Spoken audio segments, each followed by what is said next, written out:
Breaking news Kolkata test మ్యాచ్లో team India ఘోర పరాజయం పాలైంది. సౌత్ ఆఫ్రికా చేతిలో చేజేతుల భారత్ ఓటమి పాలైంది. 30 పరుగుల తేడాతో భారత్ ఓడింది. 124 పరుగుల లక్ష్యంతో టీమిండియా బరిలోకి దిగింది. అయితే 93 పరుగులకి భారత్ కుప్పకూలింది. వాషింగ్టన్ సుందర్ 31 పరుగులు చేసి కాస్త పరువు నిలబెట్టాడు. సైమన్ హార్మర్ 4 వికెట్లు, యాన్సెస్ 2 వికెట్లు ఇచ్చాడు. ఇక సౌత్ ఆఫ్రికా తొలి ఇన్నింగ్స్ 159, రెండో ఇన్నింగ్స్ 153 చేసింది. టీమిండియా ఫస్ట్ ఇన్నింగ్స్లో 189, రెండో ఇన్నింగ్స్లో 93కి ఆల్అవుట్ అయింది. కోల్కతా పిచ్పై మరోవైపు భారత కోచ్ గంభీర్ అసహనం వ్యక్తం చేశారు. క్యూరేటర్కు గంగూలీ కూడా మద్దతు పలికారు. ఈడెన్ పిచ్పై ఇండియా బ్యాట్స్మెన్స్ తేలిపోయారు. జైస్వాల్, బూమ్రా, సిరాజ్ డకౌట్ అయ్యారు. గిల్ రిటైర్డ్ హట్ అయ్యారు. సింగిల్ డిజిట్కే కేఎల్ రాహుల్, పంత్, కుల్దీప్ యాదవ్ పరిమితమయ్యారు. ఇక Washington Sundar, Jadeja, Akshar Patel, Dhruv Patel double digit సాధించారు. మొత్తం మీద టీమిండియా ఈసారి చతికిలబడిపోయింది. టీమిండియాను south Africa spinner Simon Harmer 4 వికెట్లతో భారత ఓటమిని శాసించాడు. టీమిండియా మొత్తం మీద ఈ టెస్ట్ మ్యాచ్లో ఓటమి పాలైంది. ఈ ఓటమికి పిచ్ కూడా ఒక కారణం అంటూ గంభీర్ అసహనం వ్యక్తం చేస్తున్నారు. రైట్, మొత్తం మీద టీమిండియా ఓటమిపై మనతో మాట్లాడేందుకు ఎక్స్పర్ట్ సుధీర్ మనతో ఉన్నారు, క్రికెట్ అనలిస్ట్. సుధీర్ గారు నమస్తే అండి. సుధీర్ గారు నమస్తే. హలో, చెప్పండి. ఎస్, టీమిండియా ఓటమికి సంబంధించి అంటే ఇప్పుడు చాలా ఈసారి ఈ టెస్ట్ మ్యాచ్ సంబంధించి కేవలం చాలా తక్కువ స్కోర్తో అవుట్ అయిన పరిస్థితి. భారత ఆటగాళ్ళు ఏ రకంగా విఫలం చెందారనుకోవచ్చు ఈ టెస్ట్ మ్యాచ్ సంబంధించి? అంటే పూర్తి స్థాయిలో అంచనాలకు తగ్గట్టుగా first of all spin order లో ఇండియన్స్ కూడా కొంచెం తడబడుతున్నారు. మీరు లాస్ట్ 6 టెస్ట్ మ్యాచెస్ లో 4 టెస్ట్ మ్యాచెస్ ఓడిపోయినారు. అండ్ అందులో స్పిన్నర్స్ ఎక్కువగా వికెట్స్ తీసుకుంటున్నారు. అంటే I think there is something wrong. అంటే spin order definitely some technique లోపాలు కనబడుతున్నాయి. బికాస్ ఈ మ్యాచ్ లో కూడా చూసినట్లయితే south African spinners 12 wickets Indian wickets తీసుకోగలిగారు. సో ఐ థింక్ అక్కడ రెక్టిఫికేషన్ అనేది చాలా చాలా ఇంపార్టెంట్. ఎందుకంటే న్యూజిలాండ్ తోటి 3-0 తోటి ఓడిపోయినారు. అప్పుడు కూడా స్పిన్నర్స్ పేస్ రాణించారు. అండ్ ఆ తర్వాత ఈ టెస్ట్ మ్యాచ్ లో మళ్ళీ ఓడిపోవడం, స్పిన్నర్స్ వికెట్ తీసుకోవడం. So there is something wrong actually. Technical లోపాలే కొంచెం కనబడ్డాయి. బికాస్ ఇంత లో స్కోరింగ్ మ్యాచ్ లో ఐ థింక్ ఇండియా ఫెయిల్ అయినారు. అంటే ఐ థింక్ చాలా చాలా ఒకసారి వాళ్ళు ఆలోచించుకోవాలి. అండ్ నెక్స్ట్ మ్యాచ్ కంటే ముందు కొంచెం ప్రిపరేషన్ అనేది చాలా చాలా అవసరం ఉంటుంది అన్న డౌటే లేదు. రైట్, అంటే సుధీర్ గారు ఇక్కడ అంటే పిచ్ బాగా లేదు అంటూ పిచ్ పై నెపం నెట్టే ప్రయత్నం చేశారు భారత ఆటగాళ్లకు. బికాస్ పిచ్ మనం ఎప్పుడు కూడా బ్లేమ్ చేయలేము. ఎందుకంటే exactly captain was not happy actually. Total గా డే 1 నుండి కూడా డ్రై వికెట్ ఉండడం అనేది టెస్ట్ మ్యాచ్ లో ఉండకూడదు. అబ్సల్యూట్ మీరు అన్నట్టు ఏంటంటే టెస్ట్ మ్యాచెస్ వికెట్స్ ఎలా ఉండాలి అంటే 4th, 5th డే రోజు మనకు ఫస్ట్ డే నుండి టర్న్ బౌన్స్ కనబడ్డాయంటే I think it's not a good sign actually. ఎందుకంటే ఇప్పుడు మనం ఇండియన్స్ ఎప్పుడు స్పిన్నర్స్ పైన ఆధారపడుతుంటారు. అండ్ అపోజిషన్ టీమ్ లో ఒకవేళ మంచి స్పిన్నర్స్ ఉన్నట్లయితే ఐ థింక్ ఇండియన్ బ్యాట్ కూడా చాలా అవుతున్నాయి. క్లియర్ గా మనకు కనబడింది. సో ఇటువంటి wickets actually not good for test match. Real test match wicket లాగా కనబడలేదు. Totally dry wicket from day 1 అనేది కూడా మంచిది కాదు మీరు అన్నట్టుగా. ఎందుకంటే జనరల్ గా ఫస్ట్ 2 డేస్ టెస్ట్ మ్యాచెస్ లో ఎప్పుడైనా కానీ కండిషన్స్ ఉంటాయి. 3rd డే నుండి స్లైట్ గా మీకు వేర్ అండ్ టేర్ చూస్తుంటాం. 4th, 5th అఫ్ కోర్స్ ఎక్కువగా టర్న్ అవుతుంటుంది, బాల్ బౌన్స్ అవుతుంటుంది. అండ్ అలా గతంలో మనకు కనబడింది. బట్ ఇప్పుడు ఈ డే 1 నుంచి కూడా అంత డ్రైగా ఉంది అంటే ఇట్స్ నాట్ గుడ్ యాక్చువల్లీ. ఇటువంటి వికెట్స్ కూడా మీరు అన్నట్టుగా test match and of course Sudheer గారు చాలా తక్కువ టార్గెట్ ఇది. 93కు ఆల్అవుట్ అనేది చాలా దారుణమైన పరిస్థితి నిజంగా. ఇక్కడ వాషింగ్టన్ సుందర్ మినహా ఎవ్వరు కనీస గౌరవప్రదమైన స్కోర్ చేయలేదు. సింగిల్ డిజిట్కి అవుట్ అయ్యారు. ఇది ఒక రకంగా ఇది చాలా ఘోర వైఫల్యం అనుకోవచ్చా ఈ మ్యాచ్కి సంబంధించి? Absolutely it's very poor performance by Indian batter, doubt లేదు. అండ్ ఒక ర్యాష్ స్ట్రోక్ అంటే అక్షర్ పటేల్ అంటే ఆడాల్సి వచ్చింది మీరు అన్నట్టుగా. ఎందుకంటే సిచ్యువేషన్ అలా అరైజ్ అయింది. అదే ఓలో కపుల్ ఆఫ్ 6 బౌండరీ తర్వాత అతడు జస్ట్ హిట్ చేయాల్సి వచ్చింది. బట్ జురేల్ అంత చక్కగా ఆడుతూ జురేల్ అవుట్ అయినారు. నాకు ఒకే ఒక ఫీల్డర్ బౌండ్ లైన్ వద్ద ఉన్నాడు. మిగతా వాళ్ళు అందరూ కూడా close in fielders. And ball అక్కడికే ఖచ్చితంగా వెళ్ళిపోయింది. అండ్ అక్కడ అతడు నేను అనుకుంటాను మరింత పేషెన్స్ కనబరిస్తే బాగుండేది. But south African bowlers they have really bowled well. అండి. వాళ్ళు చాలా మంచి బౌలింగ్ కనబరిచారు. ఆఫ్ కోర్స్ వికెట్ నుంచి హెల్ప్ లభించింది. అండ్ ఐ థింక్ మీరు అన్నట్టుగా బౌమా అన్నట్టుగా ఏ ఇండియన్ బ్యాటర్స్ కూడా ఆడలేకపోయారు. అండ్ వాషింగ్టన్ సుందర్ ఒక్కడే కొంచెం పేషెన్స్ అనేది కనబరిచారు. But Bavuma really played well.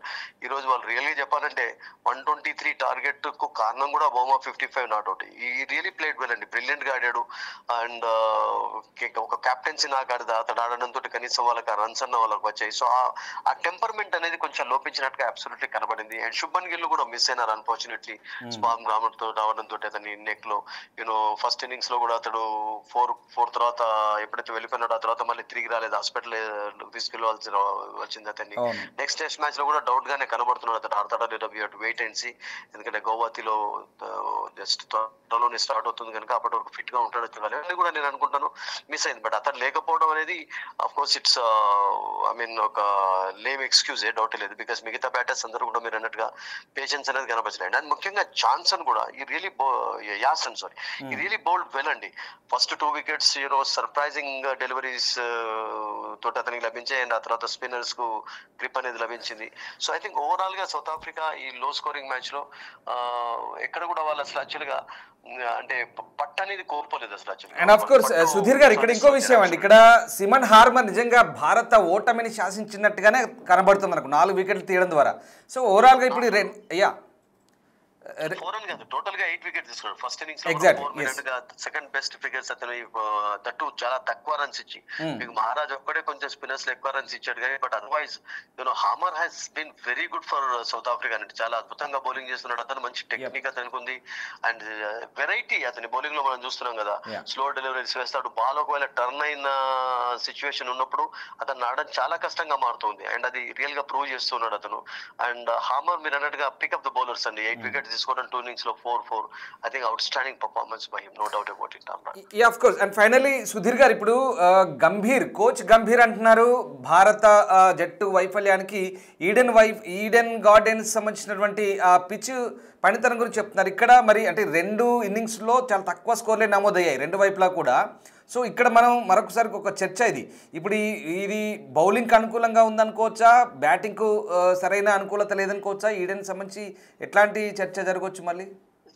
ఒకటి మీరు మర్చిపోకండి, రియల్ గా చెప్పాలంటే వాళ్ళని తక్కువ స్కోర్ కాల్అౌట్ చేసిన తర్వాత ఇండియన్స్ మ్యాచ్ ఓడిపోయినారు. అండ్ అంత పెద్ద టార్గెట్ కూడా లేదు. 123 అనేది చేయడం అంత కష్టం కూడా కాదు. అంటే ఎంత మీకు వేరెంట్ ఉన్నా గానీ కపుల్ ఆఫ్ బ్యాటర్స్ రానిస్తే సరిపోతుంది.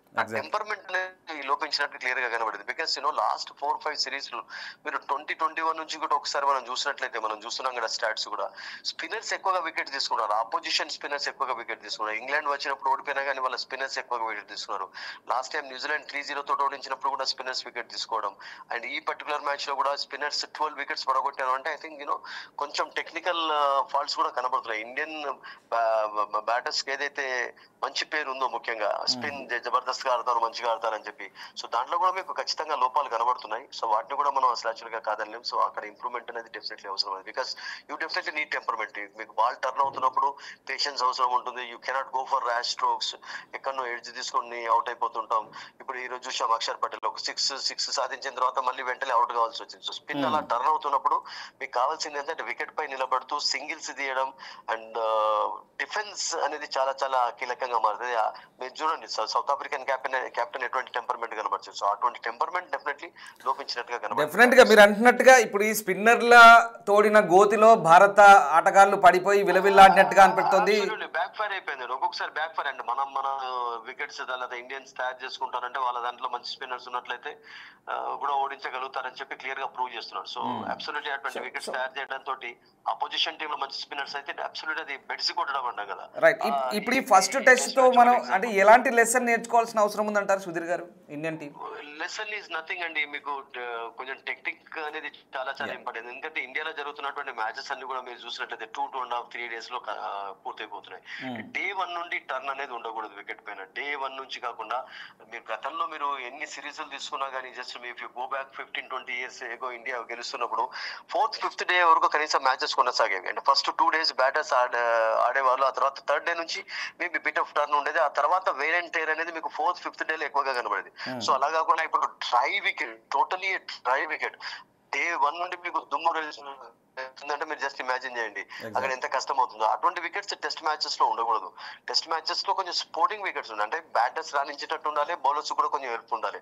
అలా కాకుండా డే 1 నుంచి టర్న్ అయ్యే వికెట్లు ఒకవేళ గిట్ట తయారు చేసినట్లయితే అపోజిషన్ టీమ్ లో మంచి స్పిన్నర్స్ ఉన్నట్లయితే అది బ్యాక్ ఫైర్ అయ్యే ఛాన్స్ కూడా ఉంటుంది. And that's happening also in recent times. ఎందుకంటే లాస్ట్ 6 టెస్ట్ మ్యాచెస్ లో ఇండియా 4 టెస్ట్ మ్యాచెస్ హోమ్ లో ఓడిపోయింది అంటే అబ్సల్యూట్లీ సమ్ టెక్నికల్ లోపాలు కరెక్ట్ గా కనబడుతున్నాయి స్పిన్ ఆర్డర్ లో. Yes, exactly. Yes. Thank you very much, Sudhirji. Thanks for joining with us. Right, ఇది మొత్తం మీద టీమిండియా ఒక రకంగా విలవిల్లాడిపోయింది. దక్షిణాఫ్రికా బౌలర్ల స్పిన్ మాయాజాలానికి ఆ గోతులో పడి టీమిండియా విలవిల్లాడిపోయింది. చాలా చిన్న టార్గెట్ 93 పరుగులు, కేవలం 35 ఓవర్లలోనే 93 పరుగులకే ఆల్అౌట్ అయింది. ఫలితంగా సౌత్ ఆఫ్రికా 30 పరుగుల తేడాతో ఒక రకంగా ఘన విజయం సాధించిందని చెప్పాలి.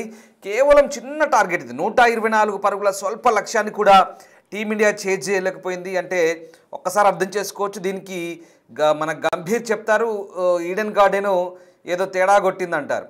చిన్న టార్గెట్ ఇది, దీనికి ఈడెన్ గార్డెన్ తేడా చూపించిందనడానికి అసలు ఎక్కడ మనము నమ్మశక్యంగా ఉందా లేదా, మీరు ఏమనుకుంటున్నారు ఒకసారి కామెంట్ చేయండి. ఎందుకంటే అఫ్కోర్స్ అక్కడ పిచ్చి స్వభావం కూడా దాని మీద ఫలితం చూపిస్తుంది. కానీ ఇది చాలా చిన్న టార్గెట్ వాస్తవానికి. మరి దీనికి వంకలు సాకులు వెతుక్కుంటున్నారా టీమిండియన్స్, మన ఆటగాళ్ళు ఏంటి, మీరేమనుకుంటున్నారు ఒకసారి కామెంట్ చేయండి. సో మొత్తం మీద తొలి ఇన్నింగ్స్లో 30 పరుగుల వెనుకబడి మ్యాచ్ను గెలవడం సౌత్ ఆఫ్రికా అయితే ఒక రకంగా మంచి ప్రదర్శన అని చెప్పాలి. సఫారీ బౌలర్ల చేతిలో ఇవాళ టీమిండియా నిజంగా ఒక రకంగా చతికిలబడిపోయిందని చెప్పాలి. అక్కడ హార్మర్ 4 వికెట్లు తీశాడు, అలాగే యాన్సెన్ మహారాజులు చెరో 2 వికెట్లు తీశారు. మార్క్రమ్కు 1 వికెట్ లభించింది. గిల్ గాయం కారణంగా బ్యాటింగ్ రాలేదు. వాషింగ్టన్ సుందర్ అయితే ఉన్న దాంట్లో టాప్ స్కోరర్గా ఉన్నారు. ఇక అక్షర్ పటేల్ చివర్లో 6 మ్యాచ్ను ఫినిష్ చేయాలని చూసినా కుదరలేదు. మొత్తం మీద 124 పరుగుల లక్ష్యాన్ని ఛేదించాలనుకున్న భారత్ బ్యాటింగ్కి దిగి తొందరపడింది. జైస్వాల్ గుడ్డిగా షాట్స్ ఆడాడు. ఇక ఒక రకంగా చెప్పాలంటే మ్యాచ్ అంతా కూడా చాలా బ్లండర్స్ అని చెప్పాలి. యాన్సెస్ తన స్వింగ్తో జైస్వాల్ను ఊరిస్తూ బంతులను వేశాడు. జైస్వాల్ మాత్రం 10 ఓవర్లో లక్ష్యాన్ని ఛేదించాలన్న రీతిలో బ్యాటింగ్ చేశారు. కానీ చివరికి డక్అవుట్ అయ్యాడు. ఆ వెంటనే కేఎల్ రాహుల్ కూడా 1 పరుగుతో అవుట్ అయ్యాడు. బ్యారెల్ 13 పరుగులు, సుందర్ ఈ ఇద్దరు కూడా కాసేపు వికెట్లను అడ్డుకున్నారు. అయితే హార్మర్ తన మాయ చూపించాడు. తొలి ఇన్నింగ్స్లో 4 వికెట్ తీసిన అతను 2 ఇన్నింగ్స్లో కూడా రెచ్చిపోయాడు. ధ్రువ్ జురెల్ను అవుట్ చేశాడు. ఆ వెంటనే పంత్ను 2 పరుగులకే అవుట్ చేశాడు. సో ఈ రకంగా టీమిండియా పేలవమైన ప్రదర్శన చెప్పాలి. నో మ్యాటర్స్, మొహమాటాలయంలో ఇక్కడ ఖచ్చితంగా టీమిండియా విఫలమైంది. ఇక జడేజా 18 పరుగులతో కలిసి సుందర్ జట్టును కాస్త ఆదుకున్నాడు. అయితే హార్మర్ జడేజాను కూడా అవుట్ చేసి మొత్తం మీద టీమిండియాను కోలుకోలేని దెబ్బతీశారు. ఇక ఇక్కడ నుంచి టీమిండియా వరుసగా వికెట్లు పోయింది. చివరిలో అక్షర్ పటేల్ 4 అంటే ఒక 4, 6 బాది 47 పరుగుల కొంత సమీకరణాన్ని చేశాడు. 31 పరుగులు తీసుకొచ్చాడు. అయితే మరోసారి భారీ షాట్ ప్రయత్నించి వికెట్ను పారేసుకున్నాడు. బౌమా పట్టిన అద్భుత క్యాచ్కు అక్షర్ పటేల్ అవుట్ అయ్యాడు. ఆ వెంటనే ఇంకా మ్యాచ్ అంతా కూడా పూర్తిగా మలుపు తిరిగిపోయింది, ఇక చేజారిపోయింది. వెంటనే సిరాజ్ అవుట్ అయ్యాడు. ఫలితంగా సౌత్ ఆఫ్రికా ఇక్కడ అద్భుత విజయాన్ని అందుకుంది. సో మొత్తం మీద టీమిండియా ఒక ఈ చేతులారా ఒక రకంగా ఇది మ్యాచ్ను కోల్పోయినట్టే కనిపిస్తుంది. సో ఒక రకంగా టీమిండియా చాలా తక్కువ స్కోర్కు నిజంగా 93 అంటే ఇట్స్ ఒక రకంగా ఇది కనీసం ఒక గౌరవప్రదమైన స్కోర్ కూడా కాదని చెప్పాలి. బట్ ఇక్కడ సో వాటెవర్ టీమిండియా కొంత నేర్చుకోవాల్సిన అవసరం ఉంది. ఫస్ట్ టెస్ట్ మ్యాచ్ని చాలా తక్కువ టార్గెట్ని కూడా ఛేదించలేక చేతులు ఎత్తేసిన పరిస్థితి కనబడుతోంది. సో భారత్ కోచ్ గంభీర్ అయితే కోల్కతా పిచ్పై అసహనం వ్యక్తం చేస్తున్నాడు. ఆ క్యూరేటర్ కూడా గంగూలీకి మద్దతు పలుకుతున్నారు. వాటెవర్ నాకైతే అర్థం కాని పరిస్థితి. సో మీరేమనుకుంటున్నారు? ఇది చిన్న టార్గెట్, జస్ట్ 124 పరుగుల టార్గెట్ని ఛేదించడానికి భారత బౌలర్లు 35 ఓవర్లో. అఫ్కోర్స్ టెస్ట్ మ్యాచ్ బట్ చిన్న స్కోర్ ఇది. బట్ ఇండియన్ టీం దీన్ని సాధించలేకపోయింది. వాటెవర్ ఫస్ట్ టెస్ట్ మ్యాచ్ అయితే కోల్పోయింది. మీరేమనుకుంటున్నారు? ఇండియన్ టీం ప్రదర్శనకు సంబంధించి మీ అభిప్రాయం ఒకసారి కామెంట్ రూపంలో తెలియజేయండి. Thank you very much.